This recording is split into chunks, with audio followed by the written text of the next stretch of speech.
El tema de esta mañana es David y Betsabé. Como muchos de ustedes hemos estado viendo a las historias bíblicas que nos leían cuando nosotros éramos niños. Si usted nació en un hogar cristiano, usted conoce esas historias. Y ahora vamos a llegar a la historia de David y Betsabé. Ahora, si no la conoce, vamos a hablar un poquito de ella para que usted se familiarice con esta historia. Esta historia se encuentra en Samuel, 2 Samuel 11 al 12. No lo vamos a leer y vamos a explicarla poco a poco. Pero quiero empezar esta mañana en un contexto más de nosotros, para que usted mire que esas historias se aplican a lo que estamos viviendo. El virus de COVID-19, como usted ya sabe, yo he mencionado antes, ha arrodillado a todos los países del mundo con la amenaza de muerte. La razón que el COVID-19 tiene mucho poder es porque amenaza de muerte a aquellos quienes se contagian. La mayoría de los humanos tienen miedo de morir. Y esto es algo natural porque no saben qué es lo que les espera al otro lado de la muerte. El virus de COVID no mata al 100%, mata muy poco. Aquellos que son infectados por él. Pero ¿sabía usted que hay otro virus que mata a un 100%? Hay otro virus más fuerte, más grande y está en todas partes. Este virus ha estado con la humanidad desde el principio y es bastante conocido y bastante común. Y todos hemos sido infectados con él, porque al final de todos, finalmente morimos. Este virus, usted pueda que se pregunta, ¿cuál es ese virus? Este es el virus llamado pecado. Pecado. Es el virus que ha estado con nosotros desde el principio y tiene un chance de mortalidad al 100%.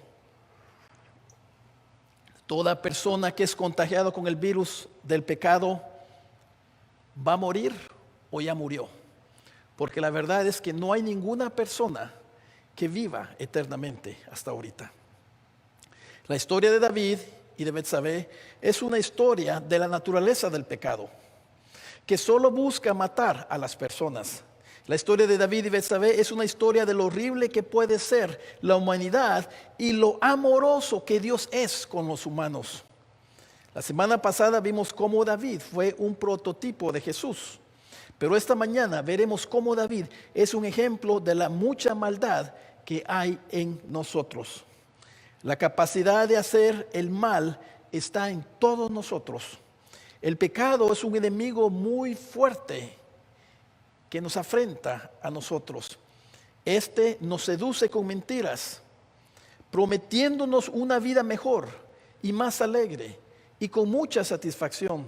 Pero al final, si le obedecemos, solo encontraremos destrucción y muerte. Quiero que reflexione un minuto y piense en estas preguntas que le voy a hacer. ¿Se ha preguntado usted por qué una montaña permanece más que usted? ¿Tiene más existencia que usted? ¿Por qué una piedra perdura más que usted también? ¿Por qué lo que tiene vida vive muy poco? Si sabemos que lo que tiene vida y lo que tiene más valor que algo que no está vivo, como la arena, las piedras y los metales, etc., ¿por qué pasan estas cosas? ¿Por qué ellos tienen una existencia más larga que lo que nosotros vivimos? Nosotros que tenemos vida somos de más valor para Dios, mas sin embargo vivimos muy poco. Y aquello inorgánico, las piedras, las montañas, la tierra, viven más. Las estrellas, el sol, la luna, viven más. ¿Por qué? ¿Por qué tienen ellos una existencia más larga que la nuestra? ¿Por qué lo que no tiene vida perdura más que lo que tiene vida? ¿Sabía usted que cuando Dios creó la humanidad, usted hubiera vivido eternamente? Los planos de Dios no fue de crearnos para existir solo un poco de tiempo. Eso nos habla el libro de Génesis. Pero ¿qué fue lo que pasó?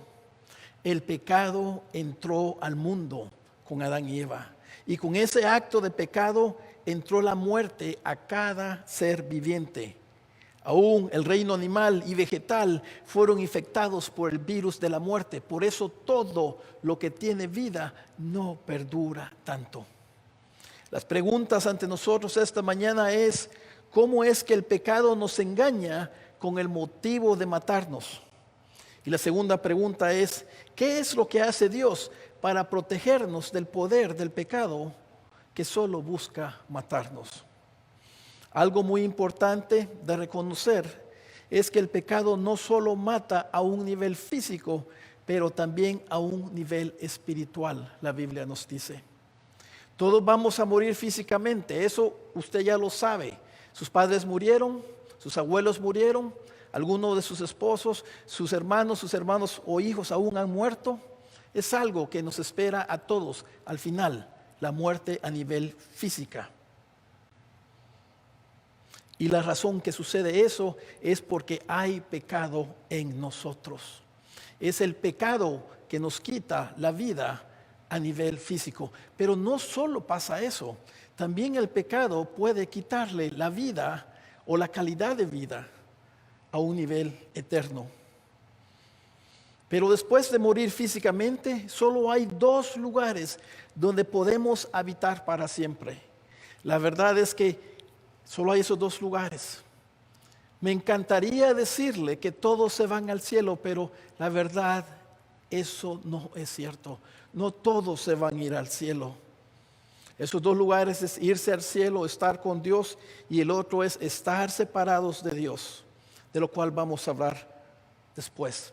Por esto, hermanos o personas que tal vez nos están escuchando por primera vez, es importante que escuche bien esto, porque usted está tal vez escuchando las malas noticias que la humanidad ha pecado y que la humanidad está apartada de Dios. Y que la humanidad, si no escucha el mensaje de Dios, o las personas que no escuchen, van a un lugar que no es el cielo.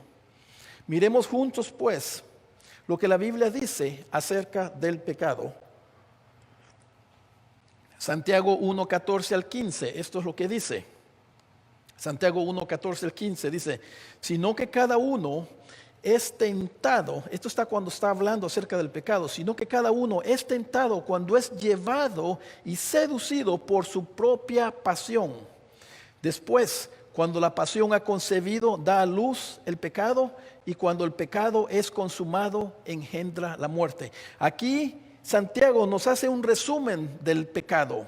Dice que cada uno es tentado cuando es llevado y seducido por su propia pasión. Esta palabra pasión son pasiones malas, no son pasiones buenas.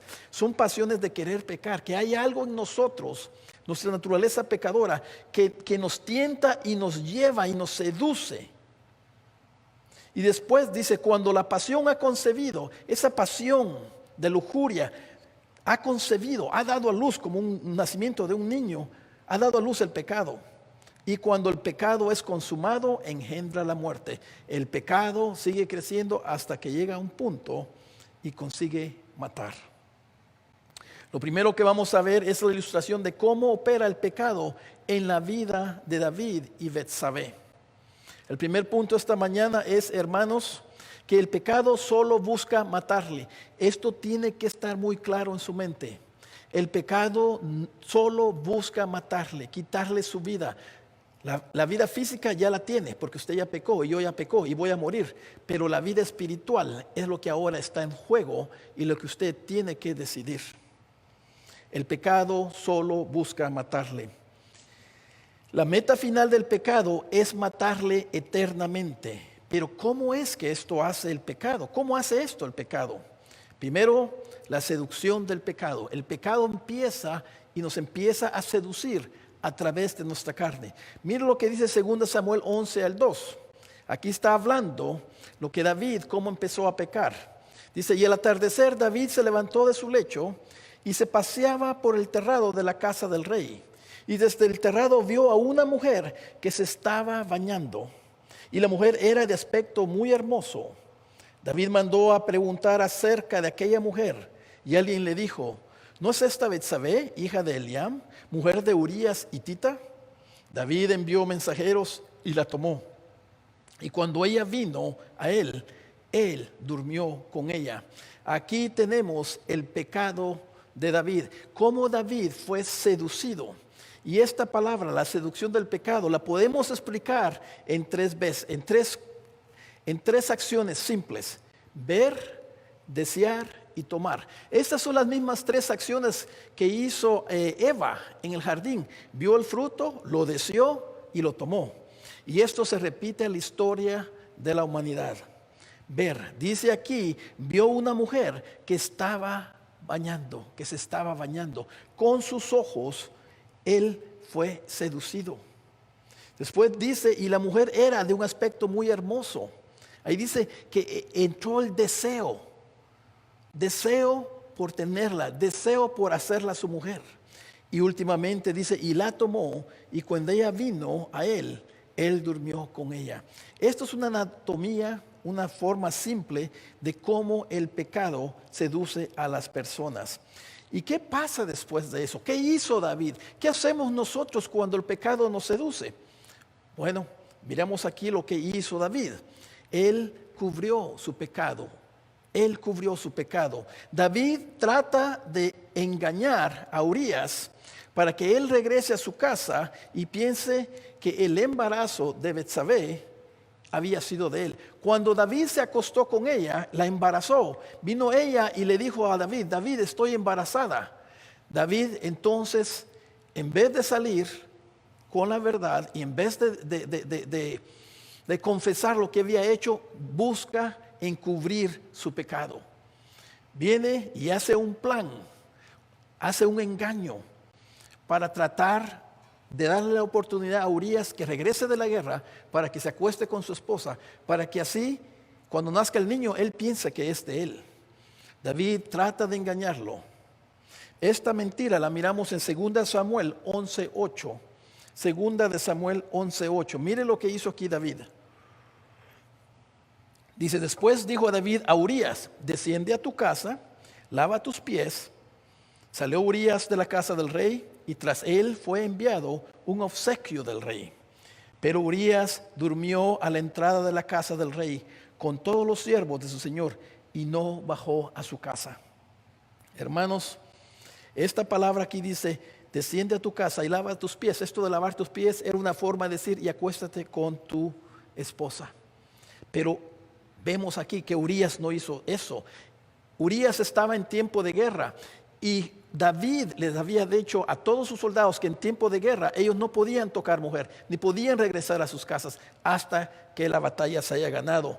Por eso Urías durmió a la entrada de la casa del rey. Mire qué fidelidad la de Urías, con todos los siervos de su señor, y no bajó a su casa. Esa fue la mentira. Después David trató de manipularlo. Mire lo que dice 2 Samuel 11:13. Dice, y David lo convidó a comer y a beber con él y lo embriagó. Al anochecer Urías salió a acostarse en su cama con los siervos de su señor, pero no descendió a su casa. La manipulación no funcionó. Urías era un hombre muy respetuoso, con temor a Dios y temor a su rey, y no se acostó con su esposa. ¿Qué pasa después? Mire lo que pasa, mire lo que hace David, la muerte del pecado. El pecado causa la muerte. Finalmente, después de ver a Betsabé, de desear a Betsabé y tomarla y acostarse con ella y tener un bebé y encubrir su pecado, el pecado resulta y da un fruto, causa la muerte. Aquí veremos que la muerte primera es a un nivel físico y esta es la muerte que da evidencia aquí. Primero tenemos la muerte de Urías. Mire lo que dice 2 Samuel 11:14. Y dice, y aconteció a la mañana siguiente que David escribió una carta a Joab y la envió por mano de Urías. Urías llevaba esa misma carta. En la carta había escrito, poned a Urías al frente de la batalla más reñida, y retiraos de él para que sea herido y muera. David aquí, como no pudo encubrir su pecado, era tiempo de que iban a saber que era él cuando el niño naciera, viene y planea la muerte de Urías. el esposo de Betsabé. Y eso es lo que hace y muere. Lo ponen ahí, los soldados se van y muere. Esa fue la primera muerte que causó el pecado de David. Otra muerte también, los soldados de David. Murieron muchos estando ahí para hacer todo esto. Y la otra muerte fue la muerte del bebé. Segunda Samuel 12:14 dice lo siguiente. Sin embargo, por cuanto con este hecho has dado ocasión de blasfemar a los enemigos del Señor, ciertamente morirá el niño que te ha nacido. Ahí podemos ver lo que hace el pecado. El fruto final del pecado es la muerte. La muerte. Tengo que decirles algo que no es fácil decir, porque las consecuencias de esta verdad es muy dura y triste para muchas personas. Esta mañana me siento yo como un doctor que tiene que darles unas malas noticias a un paciente que tiene cáncer. Esto es algo serio y muy doloroso de aceptar. Como ya dije antes, algo que hay que tener muy claro es que el pecado no solo mata al humano a un nivel físico, pero el pecado nos separa de Jesús, llevándonos directamente al infierno. Personas que tal vez no conocen a Dios, le estoy hablando a usted. Este virus le ha contagiado su corazón. Este virus canceroso está dentro de usted y lo lleva ahorita con un destino que se llama infierno. Jesucristo habló de esto. No le digo esto para que usted se sienta mal, pero es porque tenemos una responsabilidad de que usted sepa que está infectado, que usted sepa que necesita ayuda y más importante, que usted sepa que sí hay ayuda para usted. Mateo 25:41 dice, entonces dirá también a los de la izquierda, apartaos de mí, malditos, al fuego eterno que ha sido preparado para el diablo y a sus ángeles. Hay dos grupos nada más. El grupo de los que van a ser salvos y el grupo de los que no van a ser salvos. El grupo de los que van a ir al cielo, a la vida eterna con Dios. Y el grupo de los que no van a ir y se van a ir al fuego eterno que ha sido preparado para el diablo y sus ángeles. Hermanos, escuchen bien. El primer grupo que se va al cielo es un grupo muy pecador. El segundo grupo que se va al infierno es un grupo muy pecador. De hecho, no hay diferencia entre ellos. Ambos han pecado. Los dos grupos han fallado. Los dos grupos están contaminados con el virus del pecado. Pero este grupo, el grupo que se va al cielo, ha aceptado el perdón de Dios. El otro grupo no lo acepta. Esa es la única diferencia. Y de esto es lo que le quiero hablar yo a usted. Si usted viene y se pregunta, y usted reconoce que ha pecado, el Espíritu Santo de Dios le ha mostrado que usted ha fallado contra su esposa, contra sus hijos, contra su hermano, su hermana. Usted ha fallado y ha pecado todos los días, pecamos. Yo peco todos los días, peco menos que el año pasado, porque Dios está ayudándome a pecar menos. Pero el dejar de pecar aquí va a ser imposible para usted y para mí. Pero poco a poco usted, si pone su confianza en Cristo, va a ir pecando menos.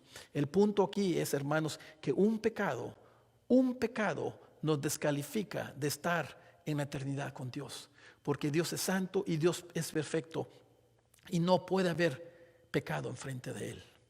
Es su naturaleza. Entonces, ¿pero qué pasa ahora?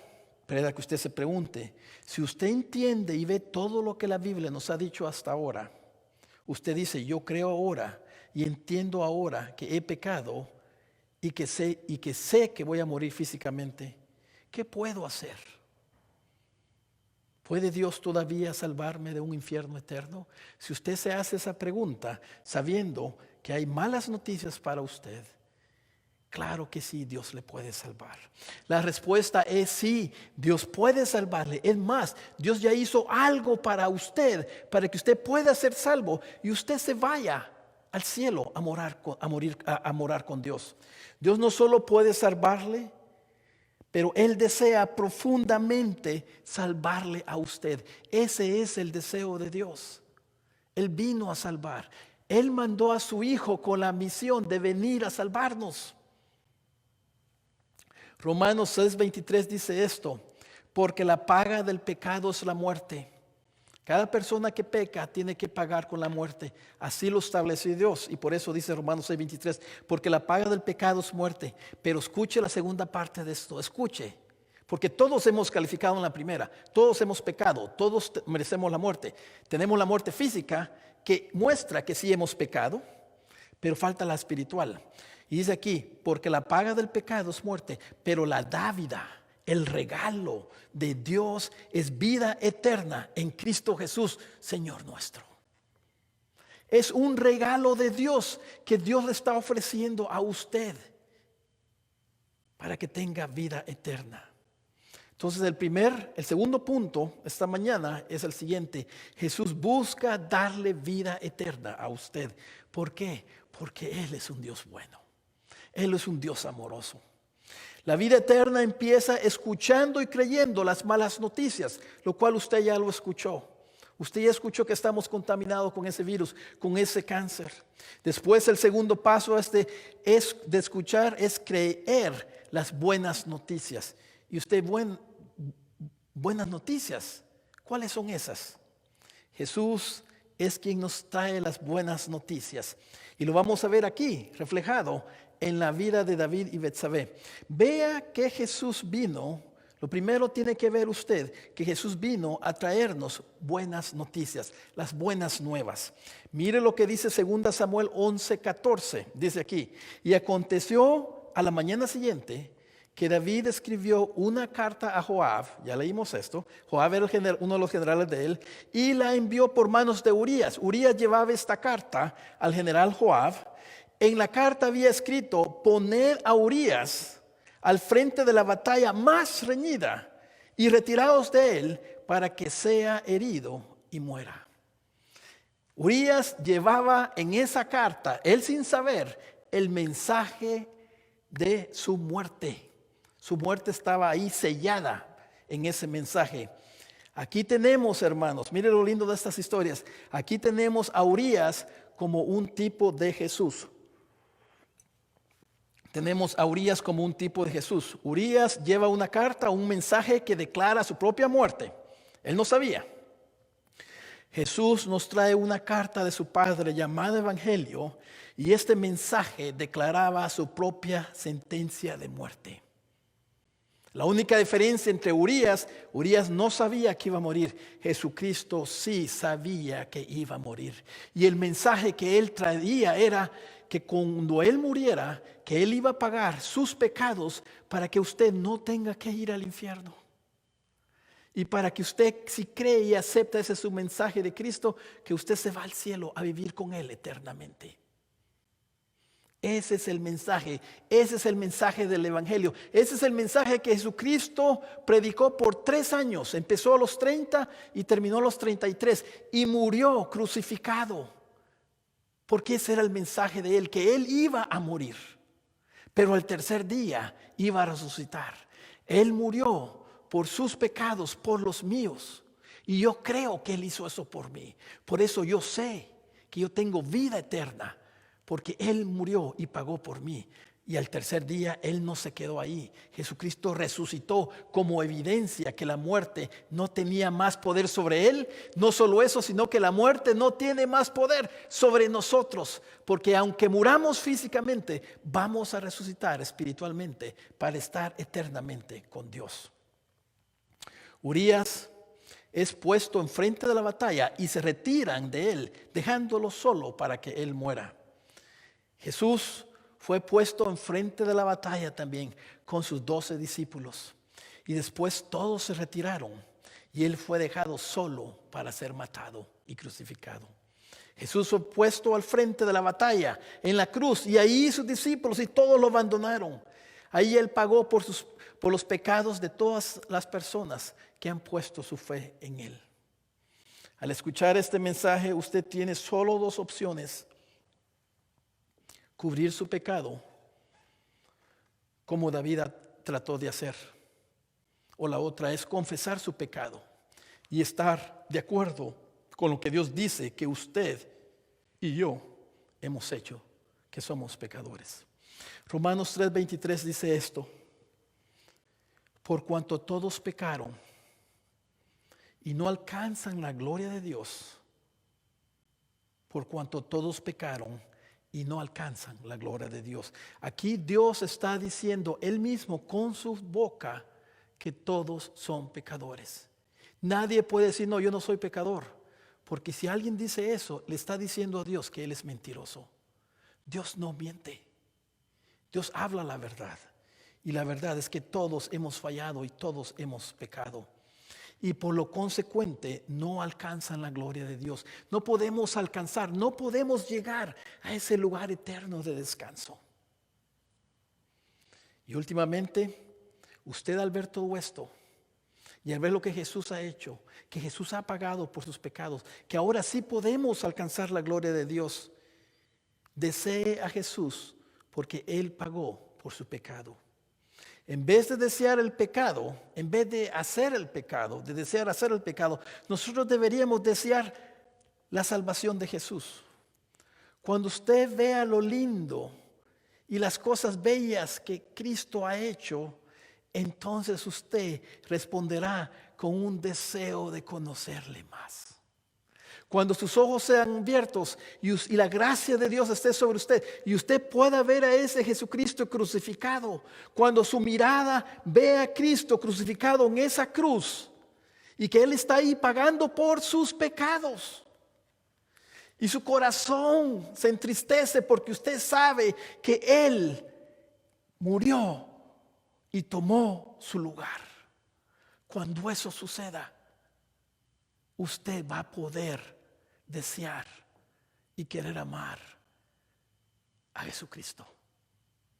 Usted va a empezar y le va a pedir perdón y usted se va a arrepentir por la vida que ha llevado. Dios levantó su mano para castigar el pecado de David. David era un hombre de Dios, un hombre que amaba a Dios, pero más sin embargo, mire lo que pasó. Segunda Samuel 12:11 dice esto: así dice el Señor, he aquí, de tu misma casa, David, levantaré el mal contra ti y aún tomaré tus mujeres delante de tus ojos y las daré a tu compañero y éste se acostará con tus mujeres a plena luz del día. Después, conforme usted sigue leyendo la historia, se da cuenta que este compañero de David que Dios levanta para que se acueste con todas las concubinas, con todas las mujeres de David, era el propio hijo de David. En la casa de David empezó toda esta pelea, empezó todas estas cosas malas por el pecado de David. Dios se levantó de la misma manera, hermanos. Aquí podemos ver lo que estaba pasando. Esto es lo que iba a pasar a la humanidad y le puede pasar a usted. Pero aquí vamos a ver lo que Dios hizo. Dios se levantó contra Jesús para que Él no se levantara contra nosotros. Así como Dios levantó su mano para castigar el pecado de David, así también Dios Padre levanta su mano para castigar los pecados de los humanos en su propio Hijo. Esto era algo profético. Ahí podemos ver que en la casa de Dios, a la consecuencia del pecado del mundo y la consecuencia de nuestros pecados, hizo que el Padre se opusiera contra el Hijo, hizo que Dios se opusiera contra Jesús. ¿Por qué? Porque Jesucristo vino por voluntad propia para salvarnos. Él se entregó ahí en la cruz y dijo: Padre, yo quiero que ellos sean salvos. Yo sé que te han fallado, pero yo vengo aquí y tomo el lugar de ellos. Castígame a mí y deja que ellos viven. Esto es lo que Cristo hizo por usted y por mí. Y ahí se vio cómo la furia de Dios Porque Dios odia el pecado. Cayó sobre su propio Hijo, a quien Dios amaba más. El amor de Dios siempre ha sido por su Hijo Jesús. Y llegó ese tiempo donde los pecados tenían que ser pagados y el juicio tenía que ser hecho para aquellos que iban a ser salvos. Ahí en esa cruz, el odio, la furia del Padre cayó sobre su Hijo Jesucristo. Por eso Cristo dice al final: Padre, ¿por qué me habéis abandonado? Esto explica por qué nosotros tenemos un amor tan profundo por Jesús. Nosotros que lo conocemos a Él, lo amamos más y más, porque Él pagó por nuestros pecados. Y es porque Él nos amó primero a nosotros en esa cruz. Yo todavía no existía cuando mi Rey, mi Señor, estaba siendo crucificado hace 2000 años. Y Él murió por mí en esa cruz. Y también por usted, si usted desea arrepentirse de sus pecados y recibir su mensaje que Dios quiere salvarle. Dios juzgará los pecados de David en plena luz del día, dice después. En verdad, dice en el versículo 12, en verdad tú lo hiciste en secreto, le dice David cuando se acostó con Betsabé, pero yo haré esto delante de todo Israel a plena luz del sol. Dios juzgó a su Hijo en la cruz para que nosotros no lo fuéramos. Allí en la cruz todos los pecados de los que creemos en su Hijo fueron castigados en la plena luz del día. En la plena luz del día. Eso que pasó hace 2000 años, Jesucristo en la cruz, es un evento, hermanos, que toda la tierra está sabiendo más y más. Es un evento que cambió la humanidad. Ahí en la cruz Dios levantó a Cristo para que todos pudieran ver qué es lo que hace un Dios que ama a los humanos. Y cómo la ira de Dios desciende aún así, aún en su propio Hijo, para que nosotros podamos tener vida eterna.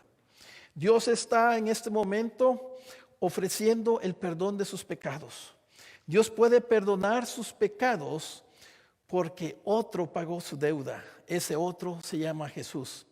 Y mire qué es lo que hace Dios, que estaba bajo sentencia de muerte, David, por el pecado que había David cometido. David se arrepiente. Esto lo tenemos en 2 Samuel 12:13, ya para terminar. Mire lo que dice aquí. 2 Samuel 12:13 dice: entonces David dijo a Natán: he pecado contra el Señor. Natán viene y le confronta, le dice una historia, indirectamente se da cuenta de que él es el hombre que había pecado. Y viene David y dice: he pecado contra el Señor. Miren lo que dice aquí. Él no viene y dice: bueno, es que yo estaba descansando y ella no tenía que estar desnuda, ella no tenía que estar bañándose ahí. No. Y él dice: he pecado contra el Señor. Punto. Él reconoce y él sabe y toma responsabilidad por su pecado. Y Natán le dijo a David inmediatamente: el Señor ha quitado tu pecado, no morirás. David tenía sentencia de muerte. De acuerdo a las leyes de Éxodo y Levítico, David tenía que ser apedrado porque se había acostado con la mujer de su prójimo. Los 10 mandamientos hablan de eso también. Pero vino Dios y le perdonó su pecado. ¿Por qué? Porque él reconoció que había pecado contra Dios. La confesión de David llegó con inmediatez, sin negación y sin excusa. El perdón del Señor fue igualmente directo y desenfrenado. También este perdón le fue a él sin costo. Se le concedió el perdón al rey sin requerirle primero que hiciera sacrificios de animales o que diera grandes regalos al Señor o que él tenía que pagar. No, la salvación es un regalo de Dios, pero lo único que necesita usted es arrepentirse y seguir a Cristo. Oremos. Padre Celestial, Señor amado, Te damos gracias por nuestro Señor Jesucristo, Señor. Gracias que los que te conocemos somos salvos. Gracias que nos has abierto los ojos y podemos ver qué tan pecaminosos somos y cómo te hemos fallado. Y también podemos ver qué lindo y qué bello eres tú.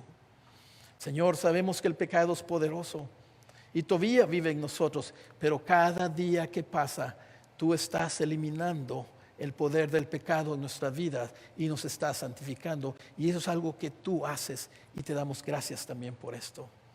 Señor, gracias. Gracias que tú eres bueno. Gracias que tú eres un Dios digno. En el nombre de Jesús. Amén.